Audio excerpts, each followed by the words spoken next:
Good afternoon, everyone, and welcome to our Finance and Neighborhood Committee for September 12th, 2018. Thank you very much for being here. We have a packed committee. This is one of our two meetings that we're going to have for the Finance and Neighborhood Committee this particular month, and then we've got a lot more starting with budget very soon. So we're going to have two appointments today to the Community Involvement Commission, Leanne Doe and Karen Fleming. We're also going to hear two appointments for Calvin Goings, Director of FAS, and Andre Montilla as the Director of our Department of Neighborhoods. We had a third, but that one's going to be taken off today and will be reviewed again in a couple of weeks. SDOT and FAS are going to join us to go over the disposition legislation for what is known as the Brickyard just off of Pacific Avenue in Northlake. And I see that Dunn Lumber is here, and thank you very much for coming and being part of this. We're also going to have the first of our two meetings on the second quarter supplemental budget. And finally, we're going to hear legislation that my good buddy, Councilmember Mosqueda, has been working on, and really good to see you again. Thank you for being here. So that is a quick overview of what we'll be doing today. And we've got a few moments for public comment. How many people have signed up? This is it? Okay. Oh my goodness. Okay, I'm going to ask that we keep this to a minute simply because we've got so much that we need to get to today. And if you want your 2 minutes, Alex, you can wait till the end, and I'll give you 2 minutes at the end.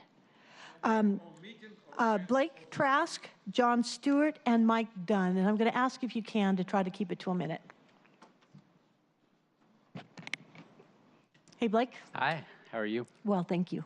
My name is Blake Trask. I'm the Senior Policy Director at Cascade Bicycle Club. Cascade Bicycle Club supports the sale of the SDOT site to the abutting landowner, Dunn Lumber. The sale will make for their vision along the Burke-Gilman Trail possible. We support it for the following reasons. We appreciate the collaborative spirit of the project team, which has engaged us on this vision for over 2 years. We support Dunn's vision moving forward, which allows for more local jobs in the Northlake neighborhood. This vision demonstrates, again, the huge potential for trail-oriented development in Seattle as well as the region, and we appreciate the partnership that Seattle Parks, SDOT, and OED have had to make this project a reality. Thank you very much. Very good. Thank you so much. John Stewart, then Mike Dunn, and then Mary Ann Storr.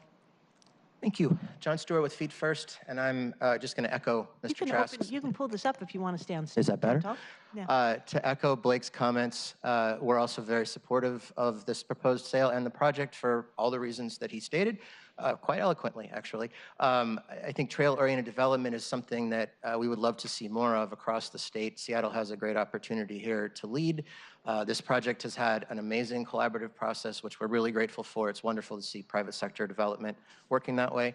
I think the possibilities of actually finally starting to really integrate pedestrians and cyclists into commercial life, if you will. This is a project that can really showcase that well. And so we're really excited about it and hope council can support it. Great. Thank you. John, thank you. And I also want to say welcome back, Feet First. I mean, it's good to have that whole organization back and visible again. So after Mike, Mary Ann, John Stovall, and then Anthony Bridgewater. My name is Mike Dunn. I'm the fourth generation president of Dunn Lumber Company. We're a Seattle company, have been here for over 100 years and headquartered out of the same Lower Wallingford store since 1931. We care about our neighbors and we love to do good things for this neighborhood. We also need to expand our operations in Lower Wallingford in order to keep our store and headquarters there, as our current lumber staging area will eventually be going away. We are fortunate enough to have the support of the mayor, council members, and community members for our expansion vision, a vision that looks to benefit both the city and the community. Great. Thank you very much for coming. I appreciate all the work that Dunn Lumber does for us. Mary Ann, John, Anthony, and after that, Rebecca. Hi, I'm Mary Ann Stover, and I'm a member of the Dunn team. And I'm here to just present 3 letters in lieu of attendance today from neighborhood businesses to Councilmember Bagshaw. Thank you. So do you want to say anything more about the letters since you've got a few minutes or moments? Sure, they're from Northlake Pizza Tavern and Vula's Offshore Cafe, and then the property just across to the south of the block in question. They're called B&N Fisheries. Great, and I assume that they're in support of this? Yes, of the sale of the surplus property and the vision. Great, thank you, Marianne. John, Anthony, Rebecca, and then Alexander. Hello, my name is John Stovall. I'm a renter in District 4 and a member of Share the Cities. I highly support Councilmember Mosqueda's resolution to prioritize city surplus land for affordable housing. As a social worker for several years and a graduate student currently, I've never been able to earn more than 60% of the area median income. And there are tens of thousands of people in King County who are in the same position, many of whom are paying 30% or 50% of their income on rent. So you've heard the story many, many times. So luckily right now we have a very powerful tool at our disposal to lower the cost of developing land, and that is to prioritize building affordable housing on our surplus land in Seattle.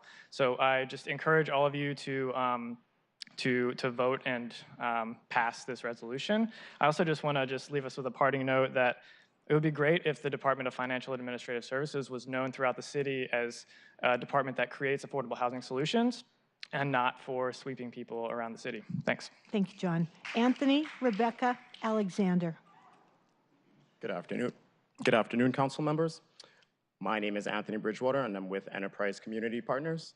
We'd like to commend your efforts on the resolution on the work for public lands, and we understand the value of using surplus lands for public benefit, and we'd like to continue to be your partners in this effort going forward. Thank you. Good. Thank you very much for coming. Rebecca, Alexander, and then somebody else from Puget Sound Sage. Hi, my name is Rebecca Brune. I'm a public policy graduate student at the UW and a District 4 renter, and I'm here also in support of Councilmember Mosqueda's proposal to prioritize affordable housing on publicly owned lands. It's not news to anyone that we are facing an unprecedented housing crisis in our city, and we should be seizing every possible opportunity to make a dent in it. Anything less is a failure on our part to do right by our cost-burdened and housing-insecure neighbors.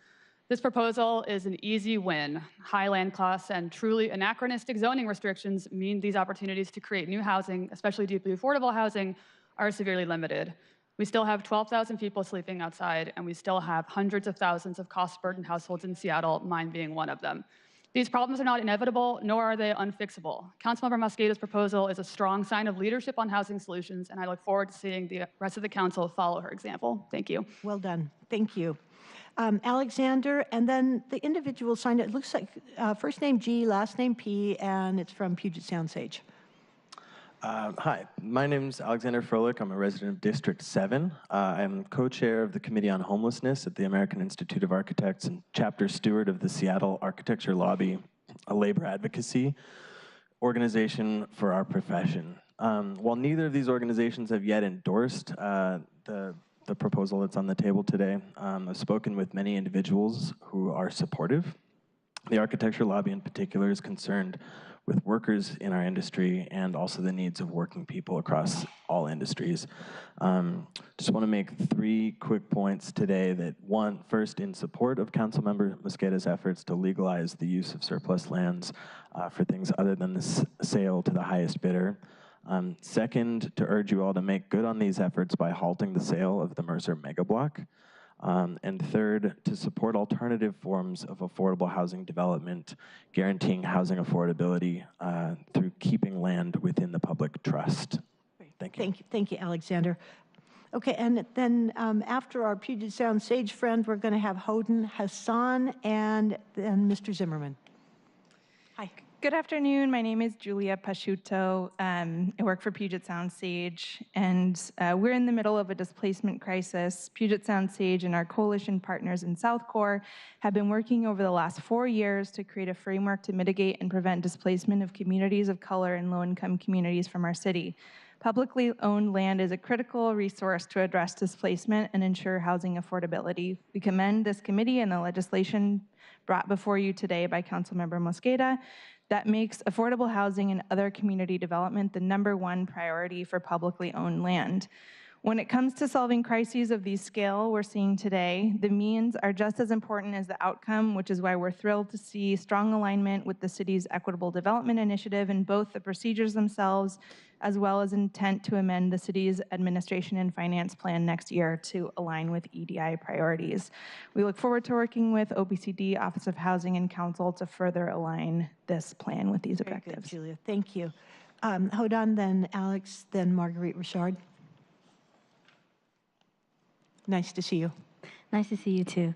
Hi everyone, my name is Hodan, and I'm a community organizer with Got Green, working on issues of displacement in Seattle. I don't have to tell you that the issue of displacement in Seattle and the lack of affordable housing is, for the lack of a better word, intense and very big, and I want to commend Councilmember Mosqueda's office for coming up with this legislation. I think public lands should be for public good and should be used for affordable housing, and I want to echo everything my friend Julia said, and I'm urging you to pass this so we can have an opportunity for low-income communities and communities of color to continue to live in Seattle. Thank you. Thank you, and thank you for the good work that you've been doing. Alex, Marguerite, and then Jeannie. Thank you. Start his time as soon as he starts talking, please. Hi, my name is Alex Zimmerman. I want to speak right now about appointment Susan McGubb, Director of Seattle Department of Alex, Human... she's not on today. She's been removed for today. Was I cannot speak about her? Not about her. I'm just telling you that that item's been removed from the agenda today. Calvin Goings, so... Okay, so give me 1 minute because I don't know about this, nothing here. You know? I announced it earlier. Go ahead, please. Yes, so give me begin and I will speak about another point.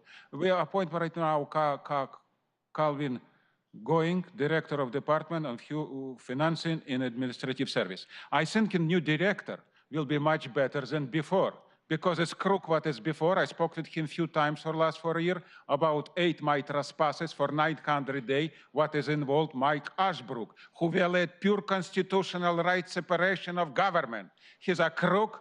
Well, give me more time. You cut me everything. Okay, ma'am, can I become after? You promise give me 2 minutes after. Can we do it after?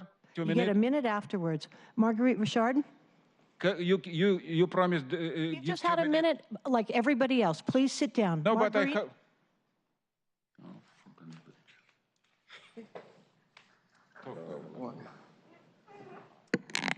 Okay, I'm Miss Richard here, and I just have a few concerns too because I'm not a lawyer, but I'm smart enough to know when people are full of wickedness and they won't let you have your free speech.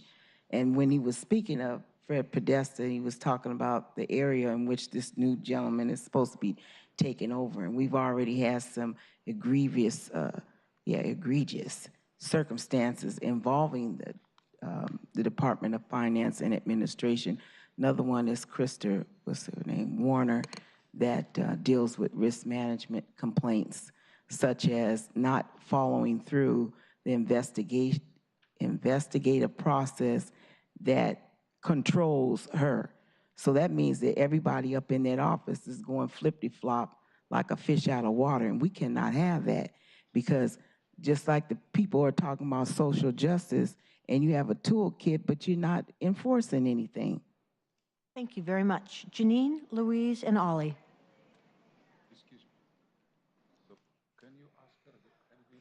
Hello, Janine Shingler. I live in Seattle and I moved up here last December, and I am a grandmother and concerned about affordable housing for other people and building communities. It's really important because of our climate, and I think almost every issue leads back to climate change and making the world a hospitable place for us to live in, and affordable housing is one component of that, and I urge all committee members, the city council, everybody that's anybody to get on board quickly as possible, because if we don't, the world will just go to waste. Having communities, affordable housing, keeping people in the local area, and having those neighborhood places to live is going to encourage people to be healthier in their body and a healthier planet. So thank you all for your service. I really appreciate it. Great. Janine, thank you for coming, and thank you for your comments. Louise Chernin, and then Ollie Garrett. Hi, Councilmember Bagshaw and Gonzalez and Mosqueda. Thank you for allowing me to speak. So I am the president and CEO of GSBA, the LGBT Chamber of Commerce, and I'm delighted here today to be able to recommend to one of our most important departments, Finance Administration, Calvin Goings as director. I have known Calvin for over 5 years. I first met him when he was regional administrator at the U.S. Small Business Administration, and it was his outreach to GSBA to see how the Small Business Administration could be supporting our small businesses, which led to one of the few business builder programs in the United States and brought together procurement officers and supply diversity officers to see how they could work and help get contracts to small underrepresented businesses. Calvin also became a board member of GSBA, and of course I've known him in his various capacities with the city. And I have to honestly say, I've never met anyone more collaborative, committed to community, fairness, equity, and diversity and inclusion as Calvin Goings. He is known to bring people together to solve problems in a way that listens to everybody respectfully, has leadership, but is able to actually be bold in decision-making while compassionate and kind and recognizing the value of all people. So I think our city will be so proud and better off to have someone at the helm of this important department as Calvin Goings. Thank you. Louise, thank you very much for coming and speaking.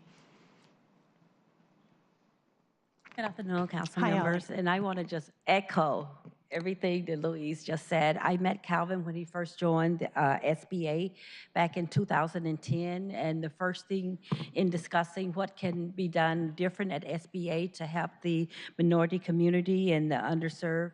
And he was very instrumental in implementing the action plan. It was called the Underserved Entrepreneur Action Plan that focused on supporting women and minority-owned firms.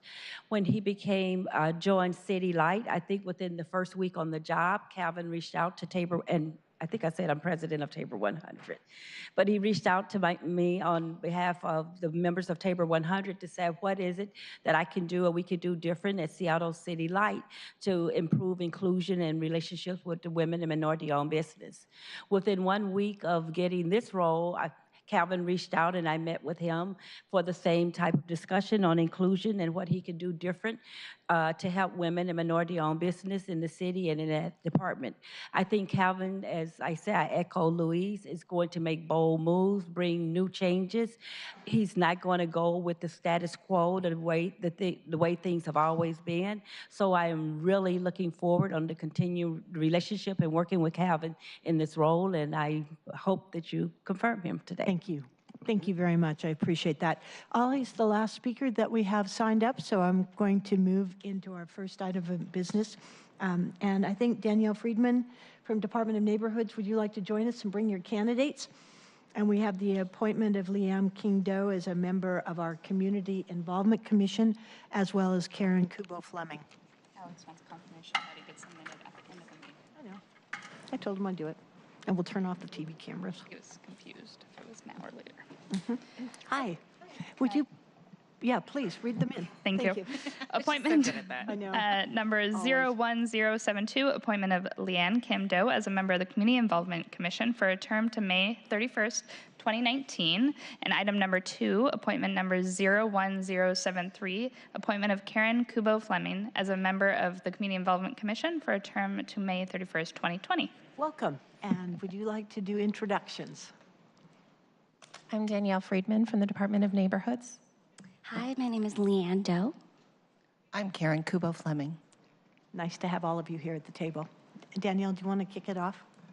Yeah, I'm excited to present to you 2 candidates for the Community Involvement Commission. Leanne Doe is the City Council District Number 4 appointee, and Karen Fleming is the mayoral appointee to the CIC. Karen is from the Queen Anne neighborhood of Seattle. She started a nonprofit which takes care of pets of homeless and low-income individuals. Leanne was born in Seattle and raised by her Vietnamese refugee mother, father, and grandmother, and she works at the UW School of Social Work. Congratulations and thank you. So I would like to start with Leanne. Would you tell us why do you want to do this? And I want to underscore thank you because it's so important to have our community of voices here to be able to provide us your insights. Thank you. I'm joining this commission really for two reasons.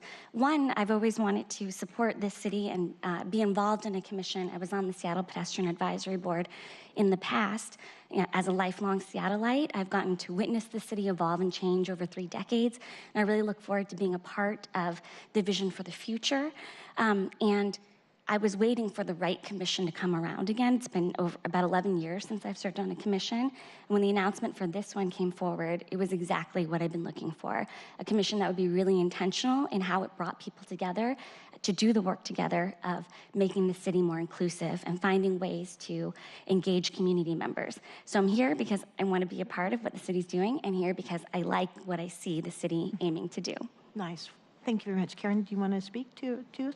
It's hard to follow that up because Leanne was so articulate, but I've lived in Seattle for 30 years, and I'm very honored to serve in this capacity. I have focused recently on providing veterinary care for pets of the homeless and low income, and I am looking forward to bringing that perspective to the commission. Wow, it's so important. We know that for people oftentimes suffering from homeless or unstable housing, that their pet is what links them back to the community. So thank you very much for doing that. It sounds like you've had an amazing family. I appreciate the fact that both of you are willing to spend your time. And I want to say specifically that we hope that we will come to your meetings, but I hope that if there are an issue that involves your community, or certainly District 7, thank you for being my representative here, that you feel free to call my office, set some time, because I want to meet with you and to hear individually what you might want to offer. Great. Any other questions? Nope. Thank you. Okay, well, can we move them both, or do we need to vote on them separately? All right, well, I would like to move the appointments of Leanne Doe and the appointment of Karen Fleming, both for the Community Involvement Commission. Second. Those in favor say aye. Aye. None opposed. We don't have any abstention. So it looks like things are good. This will go forward next week. We'll be voting on it on Monday.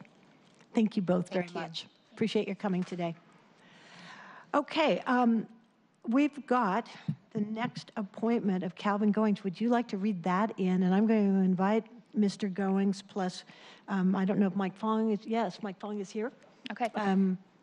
Item number 3, appointment number 01076, appointment of Calvin W. Goings as the Director of Department of Finance and Administrative Services for a term to December 31st, 2021. Very nice. Mike and Calvin, would you two you don't need introductions, but would you introduce yourselves? Sure. Mike Fong, Deputy Mayor. Calvin Goings, Director Designee, Finance and Administrative Services. So welcome, both of you. Mike, do you want to kick this off? Sure, of course. Thanks, Councilmember. I've promised Mr. Goings significant hazing, so. Oh, excellent. Great. Well, council members, it is my pleasure and honor to present Mayor Durkin's appointment of Calvin Goings as Director of Finance and Administrative Services. Director Goings has had an extensive career in the public and private sector as an executive, and he served 7 years as President Obama's appointee as Regional Administrator for the U.S. Small Business Administration Northwest Region. And prior to that, Director Goings served in both the state Senate and as a Pierce County Council member. And most recently, he was, when he joined the city family, as Chief of Staff for Seattle City Light. The mayor and I are both extremely excited about being able to bring his leadership to Finance and Administrative Services, and we look forward to the council's consideration of his confirmation. Very good. Thank you. Well, Mr. Goings, how are you?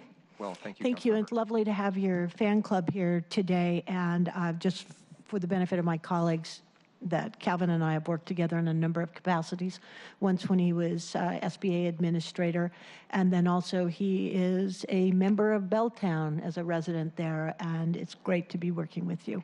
So welcome, and I asked you to provide maybe a few minutes just introducing yourself, and then you can answer the question of why do you want this job, one of the toughest, and then I'll open it up for questioning. Maybe I'll combine the first two together if that's all right. Well, again, thank you very much, and I do appreciate the opportunity to appear before your committee today for my consideration of confirmation as the next Director of Finance and Administrative Services.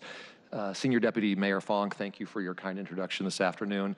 And Chair Bagshaw, I realize you do have a busy and full agenda, so I appreciate just a few minutes to provide some introductory comments about myself, some career highlights, my vision to answer your second question, and plans for FAS, and then look forward to entertaining the committee's questions after my introductory remarks. I want to first start by saying thank you to Mayor Durkin and her administration for their confidence in me in this important role. I also want to share my appreciation to you, Chair Bagshaw, your staff, and Council Central staff for their outreach during the confirmation process. I'm also deeply appreciative of the team at FAS for their support, and some of them are here today during this transition. But I do want to make a special thanks to my parents, who I hope are watching in Arizona, where they're retired. I sent them a link, so my fingers are crossed that they were able to find it. So you can say hi, Mom. Hi, Mom, and Dad, and Stepmom. A quick note, my parents worked multiple jobs so that I could be the first person in my family to go to college and graduate.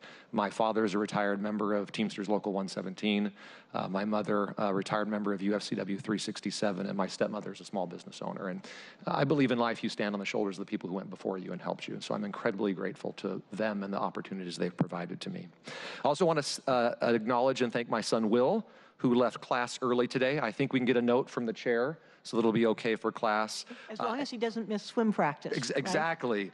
And to my partner and fiance, David Ham, who are here, I'm really appreciative of them both being here. Members of the committee, I've spent the last 2 decades dedicated to improving and strengthening communities, and I'm excited to apply my unique skill set to this new opportunity. Specifically, I'd like to highlight a few key areas that I think have prepared me for this new role. First, I'm a strategic communicator. As the previous chief of staff, I represented my department in key interactions with the mayor's office, elected officials, city departments, regional businesses, and community organizations.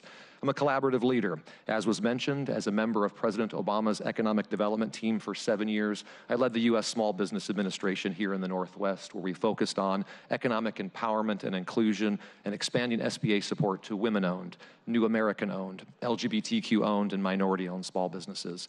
Prior to the Obama administration, I spent 8 years in county government leading progressive social and community development efforts.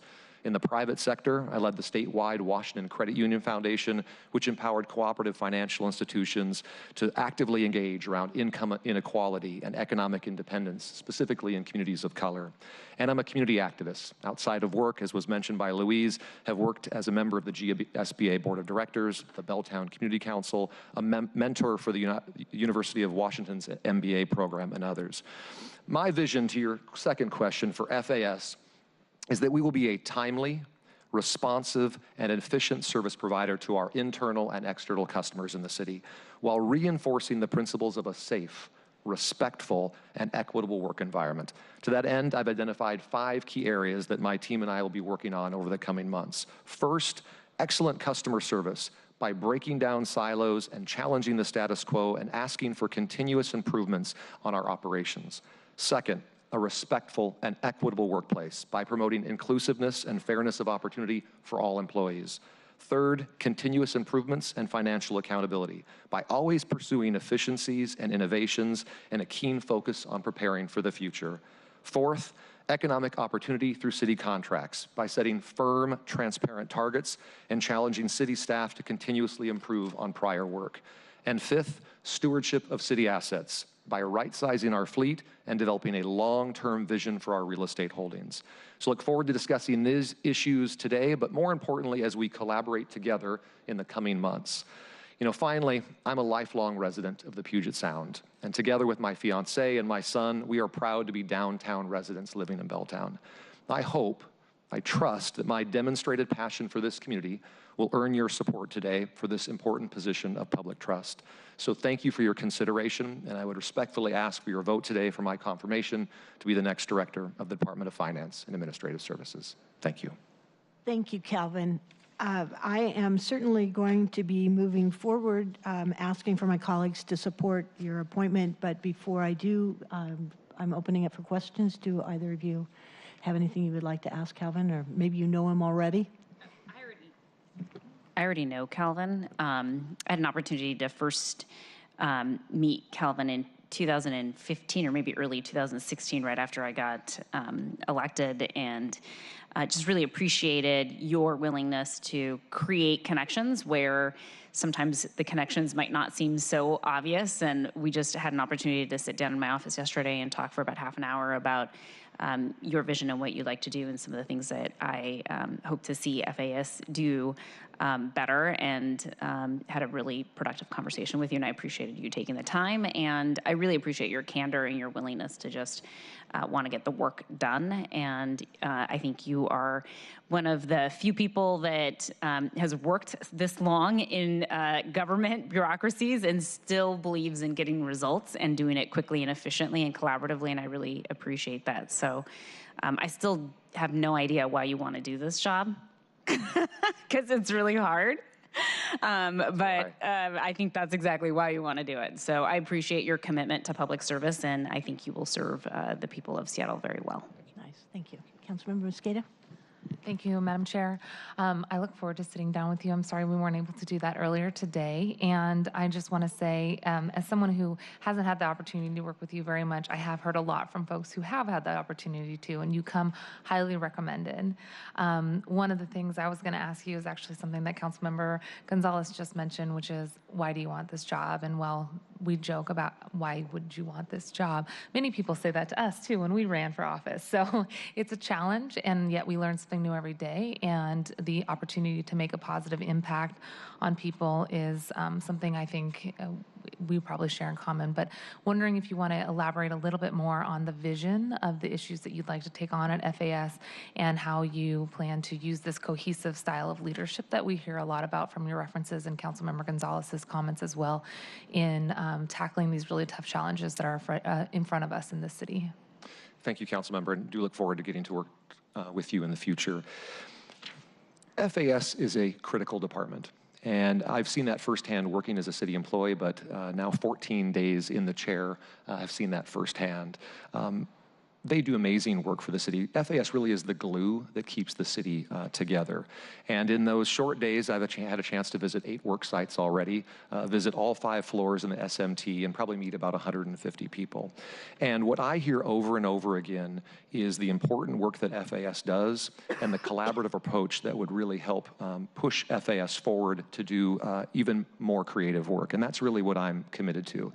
I view this, having spent nearly 20 years in the public sector, as a capstone opportunity to bring my collaborative approach, but also a bit of a focused leadership to this important department, to help empower our employees from all levels of FAS to get the resources, the tools they need to do their job. One example, which was mentioned just briefly, and if there's several sheets in your packet, but I'll just pull out one, which this is in there, but it might make it easier just to get to it if I give it to you here.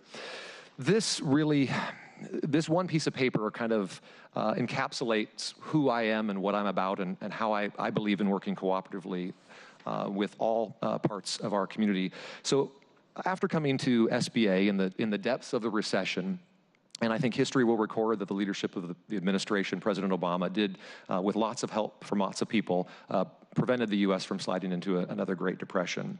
But one of the things that became very clear to me is that we were not doing the best job we could representing and serving underserved populations, women-owned, minority-owned, New American-owned, and LGBTQ-owned small business owners. So I brought a group together, some of which you heard of, and we held a summit and put together this plan. This is a highlight sheet of our Empowering All Entrepreneurs Action Plan. And to me, it wasn't going to be shelf art. I held my managers and leaders accountable. And what we saw within 2 years is we saw loans to women-owned small businesses up by 25%. Loans to African-American-owned small businesses up by 45%. 52% of all of our microloans went to women-owned small businesses. So I'm excited to be joining FAS in the great work that we do around WIMBY, community hire, priority hire, but we can do more, and I'm looking forward to setting the bar and working with you and your office and other members of this council to elevate that work and to be proud of the important work that FAS employees do on a daily basis.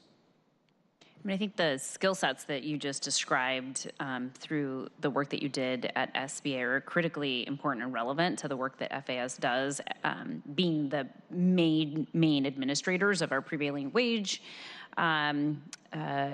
enforcement and investigation in terms of the work being done by workers on various capital projects that are funded by the city. A key component of the work that you'll be doing, as well as our priority hire program and enforcement and expansion, and making sure that that priority hire program continues to be a success. And then, of course, all of the stuff related to just how we can have more equitable contracting with our women and minority-owned businesses is an incredibly important part of the work that you'll be doing. And I'm just very encouraged about your pragmatic approach on these issues, but also your passion and really, just deep-seated desire to really see the city's dollars being used in a way that really advance our goals around inclusion and equity in a real meaningful way through our contracting. And so maybe you can talk a little bit more about what you'd like to be able to accomplish over your term as it relates to those particular programs.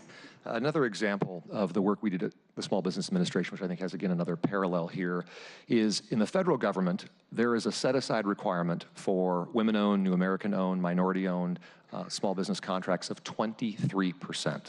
So NASA, EPA, the Armed Forces at 23%. Now in the city of Seattle, varying departments have varying set-asides. And so I think there's opportunity there. Again, if we believe this is an important program, and I think it is an absolutely important program, the mayor feels it's a very important program, and I know everyone at this table believes it's a critically important program, we need to lift up that great work, highlight best practices, opportunities for other departments to learn from each other, and then be transparent about the results of what departments were able to accomplish. And if there were barriers, how can we help at FAS remove some of those barriers? Another good example of when you bring people together is a program called Emerging Leaders. And because of the foundation we laid with this collaborative approach, we were able to, at my time at SBA, successfully encourage headquarters to have one of these wonderful programs in Seattle. And Emerging Leaders is an MBA-like program, free of charge. And I'm very happy to say that with the partnerships we built through the summit and the listening sessions, we had more people apply for that MBA Light program in Seattle than in any other city in the US, more than New York, more than LA, and 90% of the cohort were women-owned, New American-owned, minority-owned, and LGBTQ-owned small businesses. So with focus, dedication, and collaboration and cooperation, I believe there is more that we can do, we must do, and with your help, we're going to do it. Council President Harrell, I know that you've been involved in other things this afternoon. Do you have any questions for Mr. Goings, or because we've all been peppering him? No, I've had the distinct pleasure of knowing Calvin in another life in several capacities, so he's no stranger to me, and I'm really looking forward to this process, so thanks for signing up for this. I should be thanking you. So thank you, Council President. Thank you. Well, I'm just going to draw this to a close, but Calvin, I want to tell you, the public, and also to your mom and dad who may be listening here, that I've had the pleasure of working with you, and you pointed out your ability to be a strategic thinker, to bring people together. And I'll tell you, one of the things that just makes me smile every time I have the opportunity to get you on the phone or in a meeting is that you are always helping me to get to yes. And even if there are problems in the way, you help us figure out how to do that. So I just want to underscore that respectfulness that you've been talking about, your good stewardship. I have no doubt that you're going to be bringing that to this department. And the sense of strong civil values, by civil I'm meaning that kindness and respect that you just embody.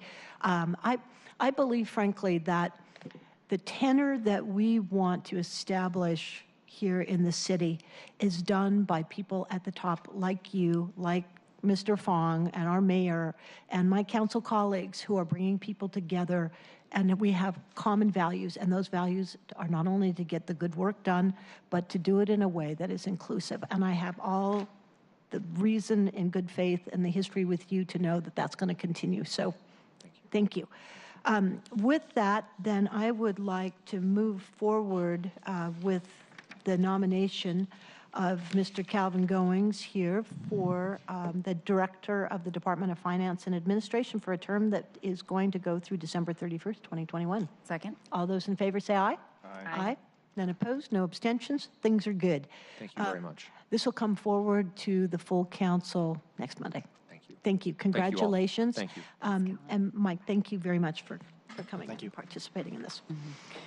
Okay, Sticking around. the next one we're going to consider is the appointment of Andres Mantilla for the Director of the Department of Neighborhoods. Appointment number 01078, appointment of Andres Mantilla as a Director of the Department of Neighborhoods for a term to December 31st, 2021. Very good. Mr. Fong. Great. Council members, I am pleased to present to you Andres Mantilla, the mayor's appointee for the position of Director for the Department of Neighborhoods. Director Mantilla previously served as the mayor's Director of External Relations and Outreach prior to his appointment as interim Director of DAWN in May. He has extensive experience working in both the public and private sectors in implementing public engagement and community outreach strategies, in particular related to public policy initiatives. And this represents his second tour of duty with City of Seattle and City Hall, as previously he served under Mayor Nichols' administration, working both in the Office of Economic Development as well as Department of Neighborhoods. With that, we look forward to your consideration of his appointment. Very good. Andres, welcome. Thank you. And I like what we did with Calvin Goings. We'd like to give you an opportunity for a few minutes to introduce yourself. Tell us a little bit about your background, why you want this job, and then I'll turn to my colleagues for additional questions. Well, thank you, Chair Bagshaw. Thank you, Senior Deputy Mayor Fong. And I, too, would like to thank Mayor Durkin for the opportunity to be able to serve such a great department in such a great city. As well, would be remiss to not give a shout out to my dad, who currently is traveling in the air from Mexico to Los Angeles. So, hola, papa. I come from a background of community organizing, campaign advocacy, both here locally and throughout the country. As Senior Deputy Mayor Fong mentioned, I joined the City of Seattle under Mayor Nichols as part of the community outreach team. It was an opportunity to really cut my teeth in local organizing, following in the footsteps of a lot of local community leaders, specifically in South Park, and was named as part of the team to implement the South Park Action Agenda, which really has helped kind of define my career here at the City of Seattle, both through the implementation of 165 recommendations, which then Mayor Nichols had prioritized for South Park, but then leading up to the closure of the South Park Bridge, which we all knew was such an impact to that community and really required a different type of both engagement strategy, a different type of collaboration among city departments, and coordination of investments. That opportunity really exposed me to both the community of South Park, which is a community that really brings a lot to the table, both in its residential mix, but also in small business mix. But it's also a thriving arts community. It's also an industrial and manufacturing community. It's a riverfront, one of the only riverfront communities that the city has. It's dealing with a lot of equity issues in transportation and environment. It's at the forefront of climate change. And so it really allowed me to kind of broaden my perspective of how to engage community, and really required me to think of how, instead of doing one approach, really to come up with a menu of engagement options. And so that took me through to the Department of Neighborhoods the first time, really working on community capacity, specifically in South Park, but throughout Seattle, and then to the Office of Economic Development, specifically to help minority businesses in some of the access to resources, specifically microfinancing, and led me to be a co-lead of the Only in Seattle program, which we, as a team, then changed to be more accessible to community and really focusing on coalition building and sustainability of investments. At that time, as I was looking across the city for engagement opportunities and best practices, I often found myself frustrated with some of the efforts that we were both at that time paying for, but external companies were doing. And so I chose to leave the city to try to improve the way that we were doing engagement and hiring engagement back to the city and other governments. And so I did that for 4 years and was very honored when Mayor Durkin called me back to serve in her administration as External Relations and Outreach Director, and then equally honored to be named interim. So thank you for your consideration. Right. Thank you. Would you like to start with questions down, Councilmember Mosqueda? Do you have any you'd like to bring up? Okay. I'll dive in with one and give you a moment. You're Council going down President? the road and you just skipped two and you just took it back. All right, go ahead. Just a simple question. It's always so tough on me. On your question about the challenges that Don may face over the next 3 years, can you just elaborate a little bit on that? I know communication and relationships, but maybe you could just elaborate there on what you were talking about. So Department of Neighborhoods is one of those departments that has a lot of work happening in different areas. It's one of the reasons why this job is so exciting for me and so equally challenging, because we have to bring community expertise in issues of FAS and City Light in OED and really have that range of expertise in terms of how we're engaging. So the challenge I mentioned here is the typical breaking down silos. And so it's when we are in community and we don't have good internal coordination of other departments that are doing the same work. In my experience, the best success that we have is when we're able to be flexible and creative in how we engage and when we engage, so to better align both investments and planning processes. And I think there are countless examples, even ones that are going on right now, that are doing that, but we need to do more of that. And it's a system-wide issue, and so it's challenging, it's change management, and so that's why I put it on there. To just elaborate a little bit, I appreciate that answer. When there was some discussion, some implementation of sort of changing the neighborhood council structure and trying to gain more expansive participation and diversity and diverse perspectives, I continue to remain concerned, and I'm all for some good change, and so I don't criticize that at all, but I continue to concern myself with whether right now, this month, this year, whether the public and the neighborhoods are still convinced that we are in touch with them and we're not overlooking them or taking them for granted. And I'm hoping under your leadership, particularly with your community organizing background, that you could not only make sure that the perceptions change, but the actual work is improved. And so we're trying. I mean, we have, you know, all the issues that our city are facing with the growth and with homelessness. I mean, we go down the list, and at the end of the day, it's about our neighborhoods, right? And so, so I'm hoping, again, I'm real pleased to see your name come up in this because of your background, and I just really hope we can sort of just move the needle on the public perception on some of the things we're dealing with. Yeah, I appreciate that, Council President Harrell. I think the key for us is to not stay stagnant. And what I mean by that is oftentimes when we see something working with a certain community, we say, let's do it everywhere. And really the challenge for us is to continue to have that evaluation so that we're not complacent with what we heard even a year ago in the same community, even if it has to do with a similar issue. With the replacement of the traditional funding, which you reference in the district councils are still meeting, but essentially what we've said is that the table needs to be broader. We've expanded our outreach to you had today, the CIC appointments, engaging renters, engaging communities of color, and really we just closed actually a fairly successful, very successful, I would say, Your Voice, Your Choice process that really kind of opened up the way we do engagement in a participatory budget framework, including 400 ballots voted in language in Chinese language, which is unprecedented here. And so it's more things like that where we're just being creative and willing to do it, and really not just DON doing it, but working with across the city to kind of collaborate with other departments who have outreach and engagement teams as well. I don't want to skip anybody, but did I get the evil eye a moment ago?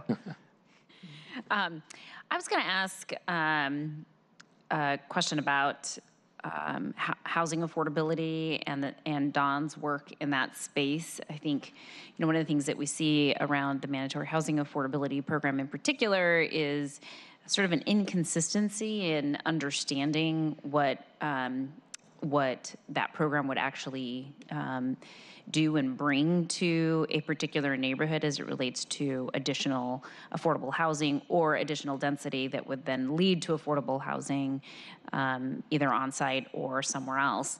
And so and I think that it's also true to say that particularly within some of the communities that you have expressed a desire to prioritize historically underrepresented communities in particular, low-income communities, et cetera, how do you envision Dawn's role in the ongoing conversation around increasing density for purposes of supporting the city's overall strategies around affordable housing?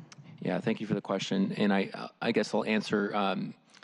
We have been very closely coordinated with both OPCD and across multiple departments on the conversation around HALA. And I know that the conversation around affordability, livability, and access to housing is at the top of the mayor's agenda. I feel we play a very important role. Some of these terms and some of these concepts tend to be very technical. And so one of the things that we've tried to do is kind of diversify our outreach, but also make it more relatable, make the information more relatable. When we talk about zoning or housing types or comprehensive plans, that tends to be fairly in the weeds. And so we've kind of elevated that conversation around what makes your neighborhood or your community or your place where you interact, your cultural hub, significant to you. And we've done, through the partnership with OPCD and others, really had that conversation at the traditional fairs, at the traditional town halls, but also pushed for door-to-door, pushed for in-language support. This is where, in my opinion, the community liaison program is critical, because it's not just a translation and interpretation, but it's putting the policy in the context that's relevant to that community. And so as we continue this conversation, not just on MHA and HALA, but on zoning and comprehensive planning, I think it's really important that we approach it from a community engagement, from a holistic community engagement approach, and then really work with our partners, both internal and external to the city, to make sure that we're well connected. I really appreciate that response, because I think in some of the presentations that we have gotten from the departments on this particular issue, I have flagged multiple times concerns around wanting to make sure that the outreach and the community engagement that is being done in terms of making sure that whatever policies we're considering are actually informed and influenced by that community engagement, that we are making sure that we're reaching into communities that don't have English as a first language, for example, or who for cultural reasons may not be engaging in the conversation around density and affordable housing. And I know, and I'm not, trying to take a slight on the agencies at all. I think they're doing the best that they can, and I just want to make sure that Dawn is really being prioritized in that body of work, because I think that you all, particularly through the Community Liaison Project, have a fantastic model where community members actually demand that the community liaison be the person interfacing with their particular community. And I think that that's an important aspect of the relationship that we need to continue to build. To Council President Harrell's point, right? We need to have people who the community trust on some of these very complex issues that involve change that can be rather scary. And so I appreciate your effort and your willingness to prioritize in language and culturally competent outreach and community engagement skills on some of these very complex issues that are hard for even sophisticated subject matter experts to grapple with. Thank you. Thank you. And I also want to recognize how, once again, how responsive you've been to me personally when I have asked for questions and for help in reaching a community. One of the questions that I really, was your question number 6 that I appreciated, is the Department of Neighborhoods now is helping us with design review outreach. And I cannot even begin to tell you how often, at least I'm going to, the Wayback Machine when I first ran in 2009, that I heard the words design review is broken. And there have been major efforts to transform it. Even as recently as about 3 weeks ago, I was meeting with a neighborhood, and there's a major project going up, and they felt like they had been trying to get to the design review board to explain what it was that they were looking for, and this happened to be downtown. So it was skinnier towers, smaller platforms, more green space, that kind of thing. Initially, they felt like their voices weren't being heard. I'm not sure what changed the tide there. I want to just ask you, how can we do more of this with the neighborhood, with major projects, so people know when we come to a design review meeting, it's actually worth our time, our voices will be heard, and how that will impact the decisions. So could you help address that? Sure. We are very excited about the new design review program, and it is in going back to the constant evaluation of how we're doing community engagement. We are constantly looking as to what we can do to improve. The main purpose there, which was so critical and what we heard is exactly right, is how do we get both in front of design review, but how do we get in touch with the developer or the applicant or whomever's kind of designing the project. So the biggest value that we can bring here is just creating a space for that communication so that community can raise questions, can form partnerships, concerns, and the applicant can kind of consider those as it moves forward. And what it does in the design review process, as we're seeing, and thank you for the feedback that folks are feeling more connected, is it makes the design review process largely about design, and some of these other issues have been at least daylighted earlier. And so it allows both the applicant and the community to come to some sort of conversation, and in some cases, some agreement. So we are kind of ramping up. We're in the early phases of it, and so we hope to continue this work. And one of our main goals has been, yes, we want to do community conversations. Yes, we want to have interactions. We don't want to significantly slow down the pace of projects. And so I think, are accomplishing that right now. So it's really exciting. Good, and I'd like to bring to your attention too, to say thank you to Amy Wynn on your voice, your choice. Amy worked in our office for, a significant period of time. And I love the fact that your voice, your choice brought more people to looking at how do you want your money being invested in your neighborhood. So I want to acknowledge, I think that's been a big success. And then also special thanks to your historical preservation group. Over the summer, I've been working closely with some of my colleagues in King County and our police and firefighters and DESC just to help re-look at Pioneer Square. And Department of Neighborhoods has been super, because there are a lot of businesses and also empty buildings down in Pioneer Square that if we can get them restored and if we can get people reinvesting in them, there'll be opportunities for affordable housing. There'll be opportunities for just more eyes on the street. So first say thank you to your team. I just want to acknowledge other ways that we can work more closely together. And I'm going to just point to Pioneer Square since that's been a big focus of mine in the last few months. Thank you. Very good. Any other questions? No? Thank you for your interest in this. Department of Neighborhoods is ever important. Ever since it got started, I think with Jim Deers and Nichols' administration 30 years ago, it is a big, big opportunity for our city to connect with people. So you're going to be a wonderful member of the department, obviously. Your team with the mayor's office and working closely with me in this committee. So thanks a lot, Andres. Thank you. Okay, I'm going to then move the appointment of Andres Mattia as Director of the Department of Neighborhoods for a term through December 31st, 2021. Second. Those in favor say aye. Aye. None opposed, and there's no abstentions. Congratulations, and thank you very much. Thanks a lot. Great. Mr. Fong, thanks for coming. Thank you. Next item, please. Thank you. Item number 6, Council Bill 119357, an ordinance relating to the sale of lots 1, 2, 3, and 4 of Block 7 of the Latona Addition to the City of Seattle. Good. Very good, Rocky. Thanks. Hi, how are you? Everybody? Thanks, Hillary. Thanks for coming.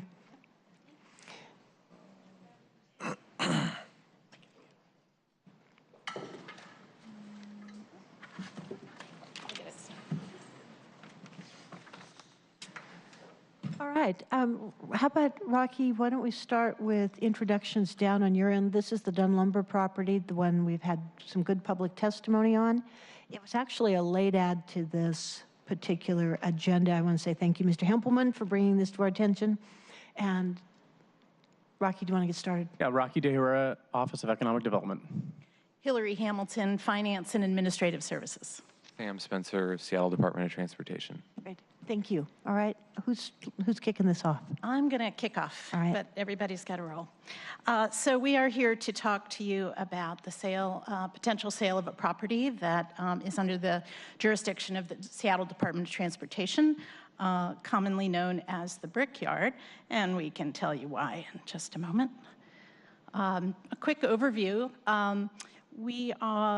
FAS normally runs the disposition process that provides for a whole lengthy evaluation of options and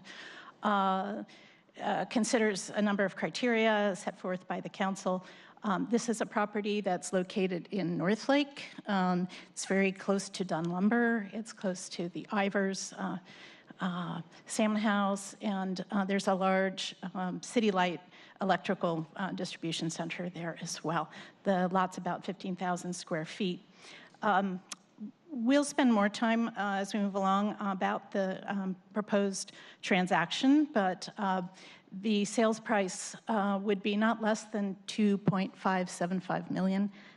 We'll talk about why that's a good number. The proceeds are directed by the ordinance to the Transportation Fund and would be used for transportation purposes.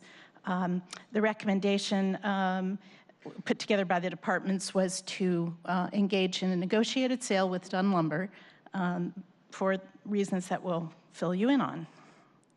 But first, Sam is going to talk a little bit about the history of the property for SDOT. Yeah. So the Brickyard was purchased by SDOT in the late 60s. With gas tax funds for the potential realignment of Northeast Pacific Street, and subsequently it wasn't used for that purpose, and it was used for material storage, so hence the Brickyard. The Brickyard, as Hillary mentioned, is located in the Wallingford neighborhood. It's on a block that's bordered by the Burt Gilman Trail to the north and Northeast Pacific Street to the south. Its east and west borders are 4th Avenue Northeast and Latona Avenue Northeast. The Brickyard's roughly 1/4 of the block, and the remaining 3/4 of the block that it sits on are owned by Dunn Lumber. That's all kind of depicted in the map that you see above. The property is zoned industrial commercial, and this zoning does not allow for housing. In 2015, Dunn Lumber approached the city of Seattle with an unsolicited offer to purchase the Brickyard. SDOT then evaluated its operational needs and determined that the Brickyard was excess because the materials could be stored at another SDOT-owned site. In July of 2017, the property was then declared excess, and the disposition process began. The proceeds from the sale of the Brickyard would be used for transportation purposes. A portion of those, because it was purchased with the gas tax funds, that would be the reasoning for that. A portion of the funds would be used for the cleanup of the right-of-way where RVs have been and then have moved on. The rest of the proceeds of sale are being evaluated at this time by SDOT. Hillary's going to speak a little bit more about the actual disposition process of the property to date. Okay. I want to talk about our outreach efforts, which have gone on for approximately a year. It was August of 2017 that we first sent out a flyer to owners and residents with interests within about 1,000 feet. We also pick up some community groups within that notice. We ultimately, in this case, unusually, we sent a second notice because one of the changes that as we started working with the property, the The first notice did not include the vacated street. It was anticipated that that would have to be handled separately. That's one of the parcels. And you will see in the ordinance that the property, Lot 4, was laid off when it was purchased, never used for street purposes. And so the ordinance in front of you actually goes to the step of vacating, the laying off, so to speak, or taking that back. Back to, yes. In the ordinance? If we are looking at slide 3 here, if you go back to that, just sure. The plat map, where is the vacated street showing on this map? It is beneath the dotted line under the number 7, and it has the words NO 96106. Believe that's the ordinance number that actually laid off the street in about 1970. Erroneously so, because the other 3 were also purchased with the idea of realigning Northeast Pacific Street, but they were not laid off. So it was an oddball. So it's not actually been used by the public for a street since, would you say, 1970? Correct. Okay. Correct. Since the time we acquired it, yeah. So we did send out that first notice, second notice with an updated description of the property. We received about 20 comments at that point. All in all, after mailing our preliminary report and final reports, we had received about 45 comments, and as you see from the pie chart, about 36% support the sale of the property to Dunn Lumber. There are a number of different kinds of ideas. There were certainly some that favored housing, open space, childcare, private property owners that were interested in acquiring it, and sometimes just queries by government agencies. For example, the school district expressed some interest. Yeah. We also received a number of letters from organizations in the community. They're listed here. There's kind of a wide variety of business interests and community groups. We did hear from 3 departments that they were not interested in the property. Housing, as Sam noted, the property is zone industrial, commercial, and housing development is not allowed under that zone. Parks and Recreation did not want to acquire the property, but has been working with Dunn and is interested in supporting the links to the Burke-Gilman Trail. So you've got a Northwest Street connection here, and then you've got the trail, and it's been I think, positive relationship.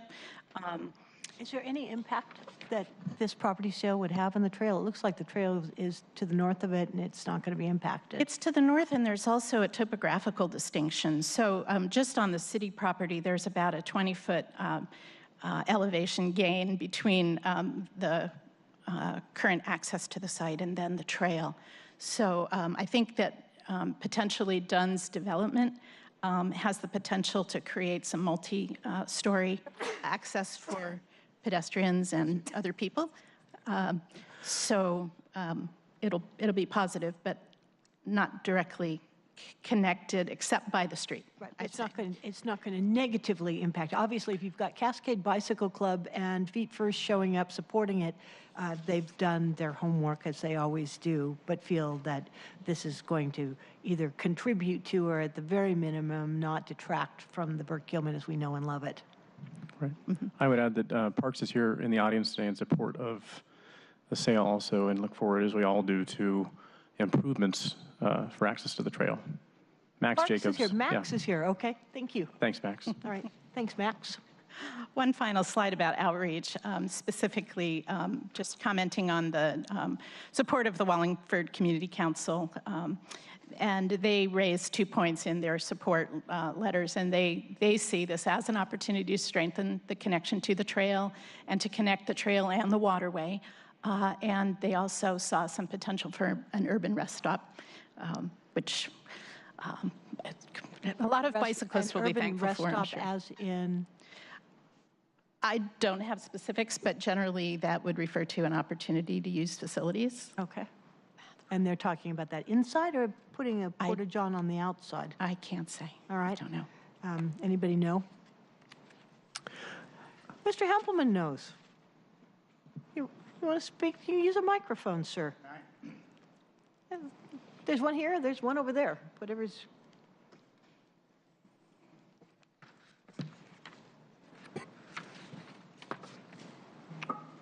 Thank you, Chair. And introduce yourself.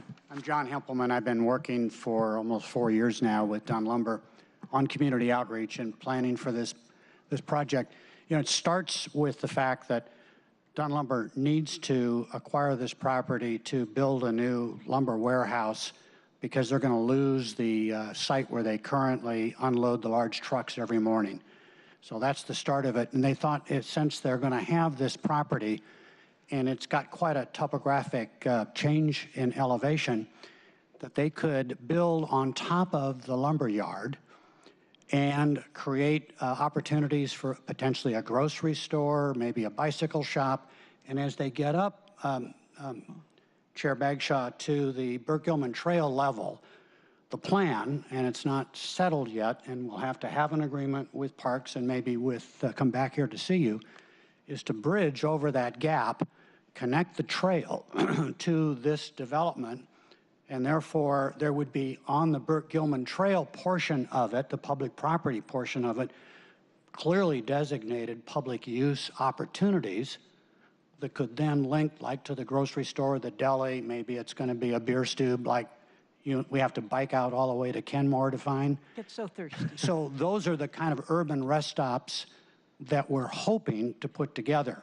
And acquiring this surplus property from the city is a critical piece to all of this vision. Great. Thank you for stepping up to the table. And I just want to say one of the attachments, it's attachment C in the packet, which I really appreciate.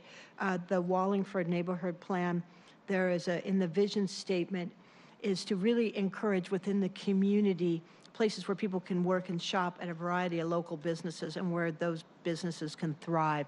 And I see this as an opportunity to be doing just that. So I'm certainly supportive of this plan. Thank you. Any other questions for my colleagues? Just a question, like more curiosity, because looks like a good project. We sort of concluded, FAS and I think SDOT concluded that an assemblage premium would be attached to it. It made better sense to lump them all together as opposed to selling them individually. And so can you describe a little bit about how you reached that conclusion? You just said that you reached that conclusion in some of the preparation documents.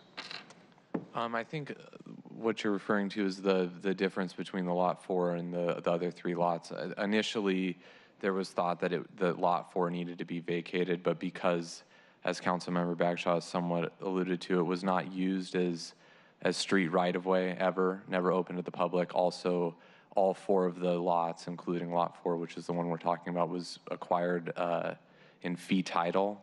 The street vacation statute, it's not subject to the street vacation statute.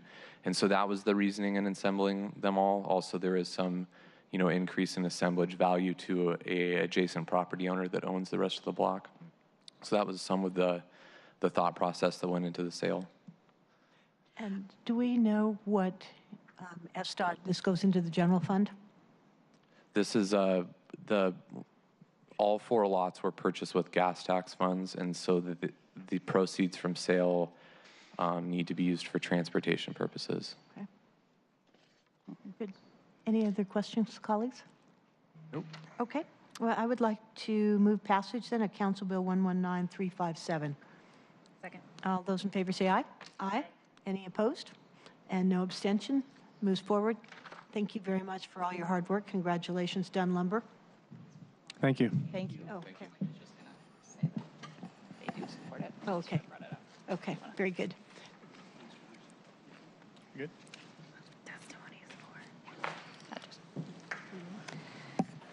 Okay. So we're on item number 7, please. Item number 7, Council Bill 119338, Ordinance authorizing in 2018 acceptance of funding from non-city sources.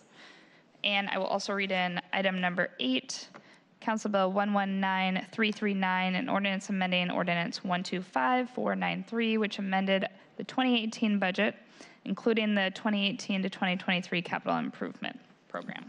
Great. All right. Ben, welcome home. Lise, Eric, thanks for being here. Thank you. I'll give a few brief comments with your permission, and then if you have questions or wish your comments from the executive, we have a representative here. So Council Bill 119338 is the second general grant acceptance ordinance of 2018, frequently referred to as the second quarter grants ordinance. Not a hard chronological limit, as you can see. This particular ordinance would authorize a number of city departments to accept about $2.6 million of funding from a variety of external sources for a range of purposes. Most of that $2.6 million is park-related funding. The single largest item being a little over $1.1 million for boat moorage renovations near the boat ramp facilities at Don Armini and Stan Sayers Moorages. So that's one in West Seattle, on the east side of West Seattle, and one down by Genesee Park. Additionally, there's a $250,000 grant for Smith Cove Park playfield development and related work, $250,000 for turf conversion at Brighton Playfield, and about $250,000 nearly to help fund Seattle Fire Department's update to its hazardous materials response plan. That's it. Those are the highlights. I think, Eric, when you and I talked about this earlier, I appreciate the fact that we've got $2 million that we need to approve the acceptance. Were you able to find out about the timing on Smith Cove? That particular project is one near and dear to my heart because I've been working on this for about the last 7 years, and I know money came from King County. Councilmember Colwell's was able to obtain some grants. We've had many. Do we know what the timing is now for the use of that $250,000? I defer to Ben on. And if you can just get back to us. I don't know now, but Okay. happy to get back to you on that. Yeah, It's been a real complicated project, one that, we've got the west portion, we've got the east portion. The community was pretty excited about getting the west portion going because we've got the little mini soccer fields or mod soccer fields, but then King County came back in, said there's drainage issues, that we're fixing that. In the meantime, we did get the 1 million gallon reservoir in place. We took out blackberries, we took out the fishing nets. People in that neighborhood are just very excited about actually getting a park, and it strikes me that we've been working on it for 7 years, including in 2014 when we got it a line item into our Metropolitan Park District. And I'm like, what's the schedule? We've got to let the people know about this. In the summary attachment A to the ordinance, item 1.1 is the one related to the Smith Cove Youth Playfield, and at the end of the description there, it says that the grant expiration date is December 31st, 2019. Does that effectively mean that we've got to use these dollars by December 31st, 2019, or we lose them? Yeah, that is my interpretation of that and my understanding. But you'll note that they can be used towards planning, design, and construction. So it may not be that we'll have completed construction by that time. Okay. So then I guess there's some guidance in terms of when we expect the dollars to be used for something. It may not be the actual construction. So hopefully. Right. We want this thing constructed because it has been planned to death. So. I was just, again, speculating, but we'll get you the information. I just don't happen to have it here. All right. Thank you. I know that I feel like I've been pushing this rock up a hill for a long time. I know Park's busy. I really hope that we'll have some attention in some time. No, I'm actually very aware, but I drive past on my way to a favorite picnic spot at the just past the marina, and have seen the the site get cleared off and some of the work done, but it's still clearly in progress. Yeah, it's glacial speed as far as I can see, but, you know, I apologize to my friends at Parks, but I really hope that we can light a fire here and get this done. Okay. We got free money. We should not lose it.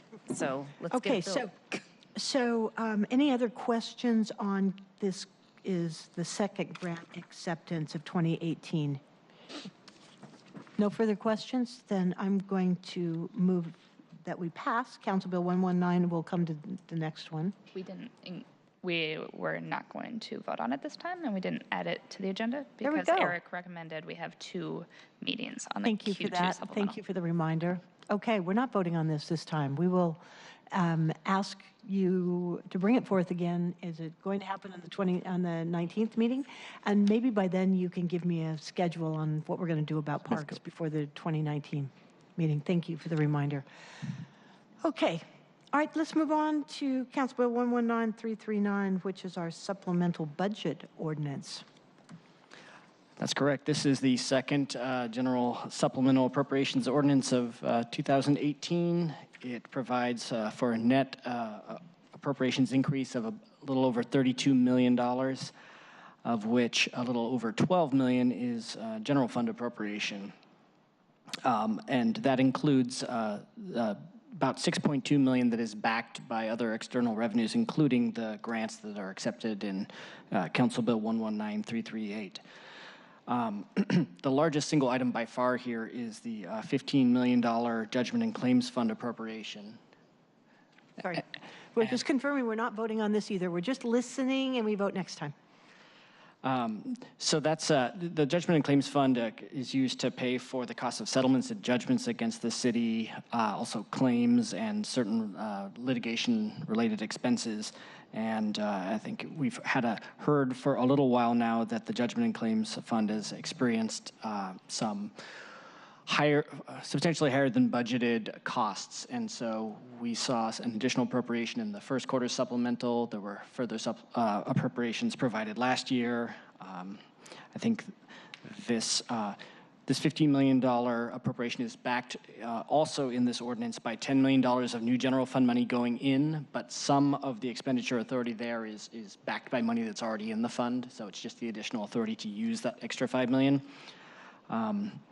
So this committee also heard about the response to SLY 356-182, which the council sent a statement of legislative intent to the executive with the executive support last fall to ask that the executive take a close look at the policies for funding that Judgment and Claims Fund, and that response has come back. And so that's anticipating some changes to the way, provided that the council approves, to the way funds are budgeted for that. But that doesn't really impact the judgments and the claims that have been incurred to date. And so there's additional funding for that in this ordinance. I think we've heard many times from city attorney's office and our risk managers about this as well. Do you have anything you want to add on that? The thing I most wanted to add here is that when we briefed you on this issue previously, we explained that over the years 2018, 2019, and 2020, we expected to need to pay out approximately $30 million more than we had otherwise budgeted or anticipated into the Judgment and Claims Fund, as has been described, this is really a $10 million net add. Those $15 million in appropriation authority, a portion of that is fund balance that we fully expected to spend as part of addressing those needs. The real thing going on here is a timing one. So that total $30 million of additional expenditure remains the same over the 18, 19, 20 period. Some of these cases have come to fruition or potentially will come to fruition and to settlement or judgment before the end of this year. We'd expected more than to happen in 2019. So we're asking, and I decided it was better to come to you. We might have come now and asked for 5 and then come back to you in the fourth quarter and ask for 5 more. I decided that it was just better to tell you that we don't know the exact timing here. What will happen is that whatever is unspent, if there is any, will be carried forward automatically into 19. The only use for these monies, approved use is for the payments of these settlements. So it's just easier and cleaner to move it this way.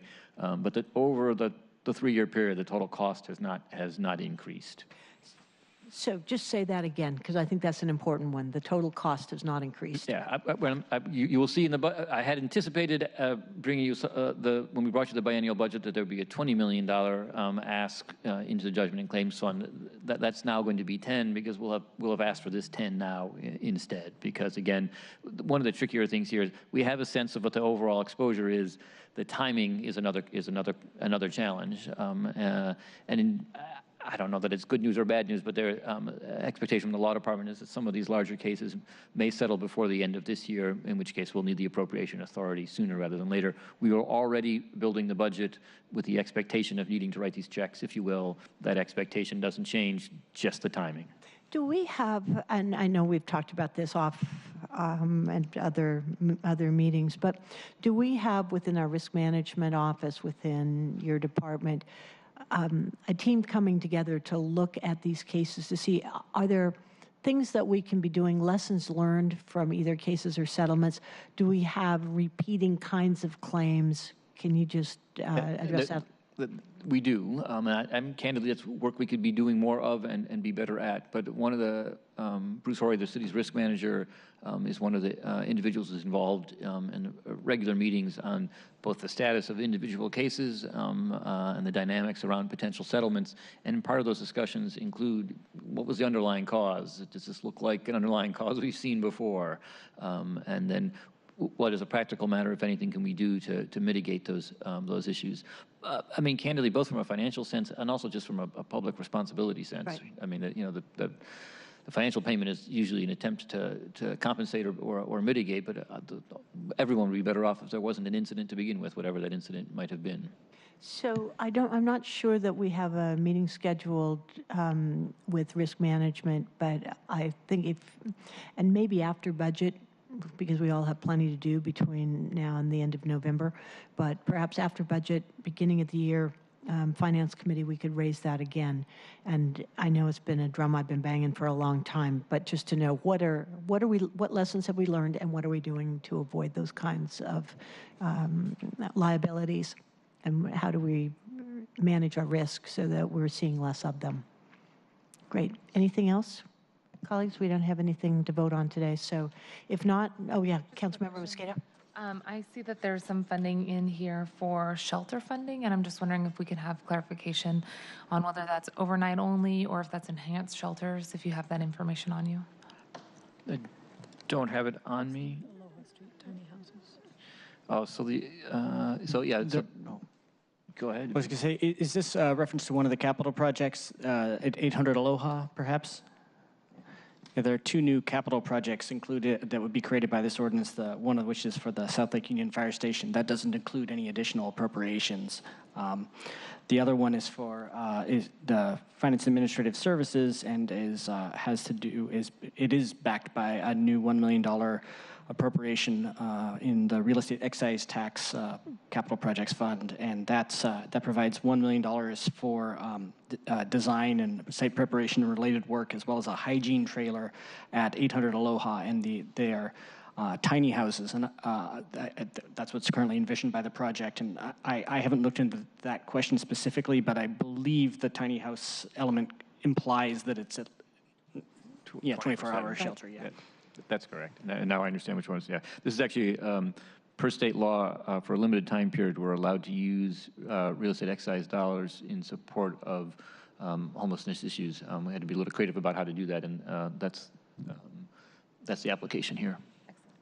And I believe that $1 million is the limit, the annual limit of that permitted change in use.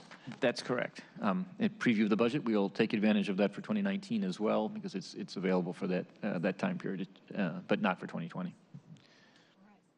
Yeah, thank you. Go ahead. On the South Lake Union Fire Station project, I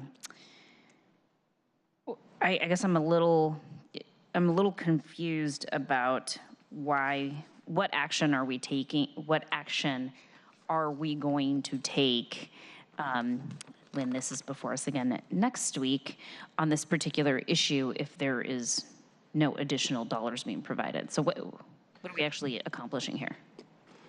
So for certain areas of capital expenditure, it's necessary to have both the funds appropriated in the budget and an appropriate entry in the 6-year capital improvement program. And so I believe, I'm not sure exactly what element of this project was, whether the entirety of the project page was missing from the CIP last year, or whether there was simply a provision of part of that. I think a lifeline just arrived. Testing. Oh. Hi, Alan Lee, Council Central staff. So I think I missed part of Eric's explanation, but excuse me, the $1 million in REIT funds for the South Lake Union encampment, this was featured during the comm shop sale discussion. This is one of the items that's part of the mayor's Path to 500 plan. Currently, work has already been underway on this project, and excuse me, the total cost for the South Lake Union project, I believe, is around $1.4 million. And that includes the site prep? Yes, that's site prep, the hygiene trailer. It does not include the tiny houses themselves. Okay, other questions or follow-up? Alan was answering the question that Councilmember Mosqueda presented, so I think we were on unless they're related. I'll have to return to give you a more certain answer, but my recollection is kind of stirring in my mind that the funds for this South Lake Union Fire Station project, this first $1 million, may have been appropriated separately this year, but without creating a CIP page. So this catches up, the CIP side of the equation with the funds that were appropriated. Potentially a question of the types of funding we can use for the work. So if the project's going to be REIT eligible, it needs to be called out in the CIP. Got it. So the issue is that it wasn't called out in the CIP before, even though there was an appropriation via an ordinance. And if not, we may be anticipating, and I'm not previewing the budget, I don't even remember at this point, we may be anticipating effort for 2019. And also, just for transparency and clarity, I mean, there is the intent here, and the work is underway to evaluate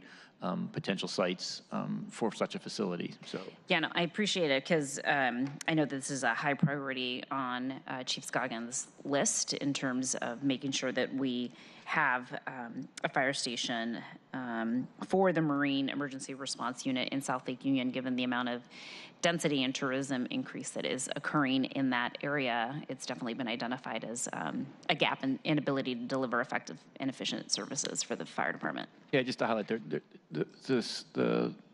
station at that location would serve two fundamental functions. One is to provide service on the land side, if you will, to the density in South Lake Union that is only seemingly ever increasing, and then also provide an opportunity to relocate the freshwater fire boats from their current dock in the Fisherman's Terminal area to one that's a little more central and a little more modern, well, a lot more modern. Also the potential to, but not necessarily to relocate SPD's, the police boat facilities at the north end of the lake, or anyway, to provide some additional facilities there. Okay.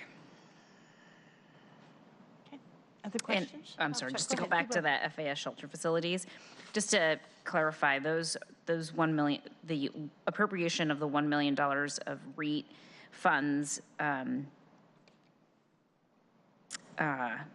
this is just one-time funding, correct? Correct. It's essentially site prep and for that site, and actually this work has been underway. So we've identified this as a good way to reimburse ourselves from a creative funding source, if you will. And in the work that you all have done in exploring this particular site, does your analysis tell you that you will need additional funds to continue to sustain the site? In terms of its operations, correct. Yes. And have those funds been identified? They haven't. They have going forward, yes, and you will see more of these details on the 24th. But so the comm shop sale and other revenues provide resources for 2018, for 2019 and beyond. That's one of the challenges that we have been working on in developing the proposed biennial budget. Okay. All right. Any other questions for this? All right, well, thank you all for coming. We'll see you again on the 19th. And any other questions that my colleagues have between now and then, please let me know. We'll include Eric, and we'll get that information and request up to the budget office. Thank you. Okay. The next is one of our favorite items. I want to say big thanks to Councilmember Mosqueda for leading the charge on this. And you want to read this in? I would love to. Thank you. Item number 9, Resolution 31837, a resolution amending and adopting the policies and procedures that govern the reuse and disposal of real property owned by the City of Seattle, not subject to the City Light Department jurisdiction. Very good. And before we dive in, I'd like introductions, but then Councilmember Mosqueda, I want to give you a few moments if you would like to address what it is that, of course, we already have our folks here. Hillary, would you like to just do introductions, Sure. starting with Tracy? Tracy Ratliff, Council Central Staff. Emily Alvarado, Office of Housing. Hillary Hamilton, Finance and Administrative Services. Great. And Emily, welcome. Thank you. Okay. Do you have anything you would like to say? I'm very honored to be supporting you in this and appreciate your leadership on it. Well, I'm very honored to be here today. Thank you so much for your leadership and your work on this issue as well. We've had the chance to meet a few times over the last few months to really talk about how to carefully craft this policy. And I want to thank Chair Bagshaw for your interest in this, your additional input on the policies, and for your leadership in making sure that we fulfill our commitment to making sure that every public parcel is being used for the best public benefit. And I'm really excited to be working with this council committee and the full council soon to be able to put forward legislation that really, I think, helps bring to life the vision of House Bill 2382. As we know, this passed the legislature last year and really allowed for us as municipalities to look at every parcel of publicly owned property to think about how we can best utilize it to promote affordable housing. And when we talk about affordable housing, we know it's not just a place to sleep at night. Housing means a home next to childcare facilities and health facilities and, let's say, libraries and public spaces, and the opportunity to have a place to call home and feel that you're really home.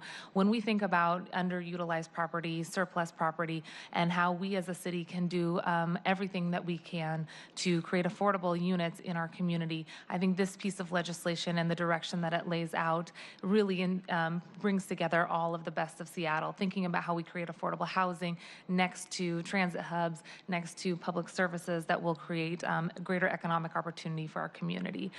So thank you for this work. I just want to do a few quick thank yous, if I might, so we can have a context as we have this conversation. Thank you to Tracy for helping continue to educate me and my team about the land disposition policies. But this effort was really done in collaboration with the Office of Housing, with FAS, OPCD, and Department of Neighborhoods, as we talked about how the city can live its values of making sure that every parcel is being used for the best public use and prioritizing affordable housing. We have been able to have conversations over the last few months with community partners about what they'd like to see. And we know that community development is done best when community's at the table. So I just want to note a few of the folks that have come to the table to provide input on the policy that you're going to see in front of us today. And I'm sure I'm accidentally going to leave out a few, but I want to note a huge amount of appreciation for everyone who has chimed in, including Puget Sound Sage, Got Green, Intrum, El Centro, 350 Seattle, Sierra Club, Compass Housing, Housing Development Consortium, FutureWise, Frontera, Enterprise, Chief South, Seattle Indian Services Commission, Beacon Hill Development, Rainier Beach Action Coalition, Filipino Community Center, Abundance of Hope, Sustainable Seattle, Sightline, Mount Baker, Seattle Tech for Housing, Seattle for Everyone, and that's just to name a few. So what we really wanted to do today was to bring to you for consideration this policy that's been robustly discussed and developed. Thank you to Michael Maddox and Aretha Basu on our team for really shepherding the conversations with community partners as we think about how we prioritize the utility of city-owned surplus and underutilized property to build affordable housing. I think this is the last piece of the puzzle, at least for this year, the beginning of the conversation for how we can create affordable housing on underutilized land. And I know Tracy's going to walk us through the underlying bill, so I really appreciate that. And we both have some amendments to make it even better. We do. Thank you. And they're not substantive amendments necessarily, but they are, I think, clarification and some important highlights. And I do want to note here, just you can help remind me as we go through this, that assuming that this passes out of committee today, we are going to hold it until October 1st, because I understand that you're going to be away on the 24th, and I just want to make sure that you have the opportunity to be there on the day we vote for it. So That's right. And we also wanted to extend the timeline a little bit so we could continue the outreach and engagement with community partners as well, who wanted to make sure to have a strong showing and opportunity to review what comes out of committee today. So October 1st is the goal. Good, very good. And thank you for reminding me of that. All right, Tracy. Council members, so I will go very quickly through the highlights of the legislation that's before you. This information that I will go through today was included in the September 5th memo that I emailed to all of you, along with the proposed resolution 31837. So this resolution does amend and adopt policies and procedures that govern the reuse and disposal of real property owned by the city, excluding city-like properties, which, as you all know, have their own policies and procedures that we actually just made some changes to in the last few months. So the resolution does readopt virtually all of the policy guidelines that were included in Resolution 29799, which was approved in 1998. This was the beginning of the council setting out the policies and procedures for our evaluation of reusing and disposing of city property. And we are adopting many of the policy guidelines that were in that original resolution, with a few exceptional changes. So a couple of the changes include, one, very specifically prioritizing the use of excess property for development of affordable housing if it's suitable for such use, which might include mixed-use development projects. This priority will be reviewed in 2023. This isn't a forever priority because we know things change, and so we will review that priority in 2023. We establish a similar review period for the city-light policies as well. We also add to the list of potential priorities early learning facilities in addition to child care facilities, and education as another one of those potential priorities for the use of city property. The resolution also lists the criteria that would be used to determine if a property is suitable for affordable housing. It includes things like current use, zoning, size and site configuration, topography. The Office of Housing uses many of these criteria already when they're looking at properties. We just decided that it would be good to have those in the actual policies and procedures. We also specifically call out the Office of Housing to provide assistance to departments that may have jurisdictions over properties that might be suitable for affordable housing, that they can actually help those departments to do that assessment as to whether that property that's in their possession might be suitable for affordable housing. It also directs that 80% of the net proceeds from the sale of surplus city properties not designated for use for affordable housing be deposited either in the Low-Income Housing Fund, which is the funds that Office of Housing uses to construct affordable housing, and or the Equitable Development Initiative Fund to be used for capacity building for nonprofit organizations developing affordable housing. And then finally, the policies add a requirement that the Office of Housing include in its annual investment report information on city surplus properties, if any, that were disposed of in the prior year for development as affordable housing. And it also details the kind of information we might want them to report on. Moving to the procedures, which is kind of, it's like a combination of the policies, but it also kind of gets into the procedures for example, notice to the public when we have surplus properties. It does include some things related to some of the policies as well, so there's a little bit of overlap there. But those procedures are in Attachment A, and there are a number of changes that are being proposed for that Attachment A. One, again, kind of calling out that affordable housing is the priority. Two, actually expressing the city's intent to look at new models for developing affordable housing that would actually increase the number of units developed per households from 0 to 30%. And this could include models where the city maintains ownership and uses a long-term lease with an affordable housing developer if the housing is guaranteed for a minimum of 50 years. It also expresses the intent that if a property deemed suitable for development of affordable housing is located in a neighborhood at risk for displacement, that the Office of Housing will seek to partner with a local nonprofit housing organization that is culturally relevant and historically rooted in that neighborhood. It also would authorize property that's deemed suitable for affordable housing to be retained in city ownership until funding and or a suitable development partner are identified. And really this gets at the issue that sometimes it takes a little while for the Office of Housing to determine what is the best use for that property, what type of housing would be good, and then to select a developer, and then to get the financing lined up. That can sometimes take a year or so. And so we're just saying explicitly, it's okay for us to hold those properties in ownership until those conditions are met. It also directs FAS when they're implementing the procedures, which sometimes involves a public involvement plan, to begin movement on implementing that PIP within 15 days. The current procedures give them 30 days, and there was a desire to see if we couldn't expedite that process a little bit. We've left all the other deadlines in terms of community comment back and so forth unchanged. This one we felt like was our own internal capacity to try to expedite our part of the process, and so there was a acceptance by FAS that they probably could manage that kind of shortening of that timeline. When assessing properties for disposition, there's some language in that requires that fair market value be determined. We had some language, and this came up in actually the comm shop discussion. We had some language that says that should be based on appraisal that's been done within the last 6 months, and then we're just making it explicit. Again, I think that is FAS's general policy and procedure, but we just made it explicit that we want that to be a current appraisal. And then finally, language is included in the procedures that kind of mirrors the language that's in the resolution as it relates to the annual report, use of proceeds, and some of the reporting requirements. So that's the base legislation. There are a number of amendments. Councilmember Bagshaw, you and Councilmember Mosqueda have amendments. I'm happy to walk through your amendments if you'd like, Councilmember Bagshaw first. That'd be helpful. That'd be very helpful. Councilmember Bagshaw, Madam Chair. Because I like to see all the amendments put together in the document, I just lifted the language and put it in, if I might share that as well, because it was helpful for me to see. And both of our amendments are combined in this document in addition to the two handouts that Tracy has. My amendments are highlighted in yellow and yours are underlined in blue. Nice, thank you. Thank you very much for doing that. So I'm going to walk through the handout I just sent you. That's a one-pager. And it says at the top, proposed by Councilmember Bagshaw, amendments underlined.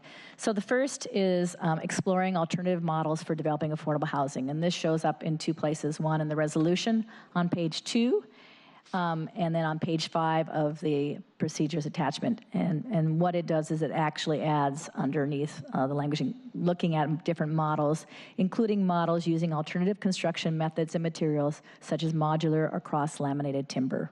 Thank you. And this, I think, is interest that you have in terms of the city exploring those particular models that might be more economical. Correct. And I just want to underscore for my colleagues, in no way am I saying this is a priority or this is the only way. It's that I am interested to see, as we're moving this forward, we know that increasing the supply and increasing the supply fast is becoming a priority. And we've been so good about brick and mortar and finding places, but we do know that it takes a long time to get that up and operational. I'm not wanting to cut corners on quality or cut corners on the viability or how long what we build will last. So I'm saying let's make sure that these are included in the mix. They're called out as an opportunity, not as a mandate. Moving on to amendment number 2, this also shows up once in the resolution and then in the attachment A as well. And this is in terms of the list of priorities. It adds language that relates to childcare and early learning facilities. And then it adds education as another priority that is now not listed in the list of priorities. Good. And just to clarify what I'm wanting to do there, I didn't want to get into a debate about, is this universal preschool? Is it childcare? Is it early learning in some way that maybe we aren't defining? And I'm just trying to say, just as you were talking about, viability and livability includes a good home near the kind of childcare, early learning, education facilities that we may want. And specifically, there is a parcel of property that I'm looking at right now that it may be a park, it may be affordable housing, it may be an elementary school, we don't know, but I want to make sure that we don't preempt the opportunity to look at something that could accomplish all three. Another good example of that is in Othello, across the street from the Othello light rail station. They're doing affordable housing and elderly housing as well, along with ESL classes on the bottom. Lovely. So I think it's a great addition. Good. And the final amendment from Councilmember Bagshaw is found again in the resolution as well as the attachment, and this has to do with the use of proceeds, and it just changes the language slightly as it relates to the funds that could go into the Equitable Development Initiative Fund to state that it would be used for costs directly related to the construction of an affordable housing project. Good. I just want to broaden that to make sure that that's what we're focused on, is to support the construction of affordable housing. And I am interested in any good ideas that come up that help us do this well and as quickly as possible. I just want to echo my support, especially for those last two elements. As we've been having conversations with community groups and the Equitable Development Initiative team, we think that this is a really well-crafted amendment, so to be reflective of the original intent, and really helps to clarify. Good, thank you. Okay, and do you want to proceed with your amendments, Councilmember Mosqueda? Okay, sure. And then just because you need it in one more form, a couple of amendments here that, again, one appears in the resolution, and that is on page 1, and it's a whereas that just emphasizes that there is a significant need for affordable housing under 80% of median income, and that in particular we want to prioritize the housing for those with incomes from 0 to 30% of AMI. The next, go ahead. I think it's critical that we have affordable housing for all types of working families, and we know that many people at 80% AMI are also struggling. I think this emphasis on prioritizing housing to up to 30% just recognizes that this might be direct investment, and this still allows for the cross-subsidization that Office of Housing helps to compile together when working with community partners, but really focuses on helping folks who are at the lowest ends of the income spectrum. The next amendment B actually has a couple of different pieces.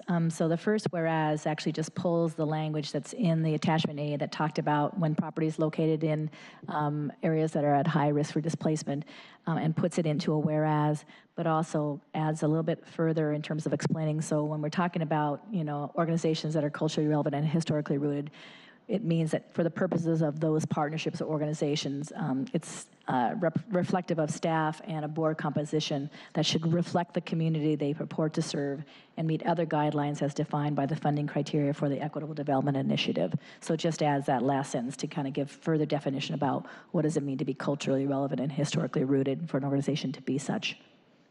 Councilmember Mosqueda, did you have anything you wanted to add to that?